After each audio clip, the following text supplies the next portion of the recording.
आजची ही गोड डिश एकदा पाहिली की थेट बालपणात जातो आपण। याच्या पुढे बाजारातलं सगळं फिकं वाटतं। त्यासाठी इथे अर्धा लिटर गाईचं चिकाचं दूध घेतलं, नंतर यात अर्धा कप साधं दूध घातलं, वेलची पावडर, जायफळ पावडर घातली आणि छान फ्लेवर येतो। थोडंसं केसर घातलं, हे घालणं ऑप्शनल आहे। नंतर किसलेला गूळ जसं गोड हवंय तसं घालायचा। आता हे सर्व एकसारखं हलवत छान मिक्स करून घ्यायचं, म्हणजे गुळाचे खडे राहत नाही। यानंतर आता इथे एक भांड घेतलंय, यामध्ये हे सर्व मिश्रण ओतून द्यायचंय। आता गॅसवर कढईमध्ये झाकण ठेवून 15 ते 20 मिनिटांसाठी हे वाफवून घ्यायचंय। तर 20 मिनिटांनंतर हे छान शिजले। चेक केल्यावर सुरी क्लीन आहे, बाहेर काढून थंड करायचंय।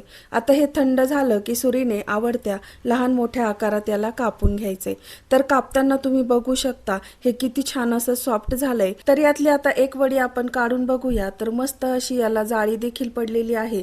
तर असा हा मऊ आणि गोड खरवस आपला इथे तयार झालाय। असा खरवस एकदा खाल्ला की पुन्हा करावाच लागतो। तुम्ही कसा खरवस बनवता कमेंट करा।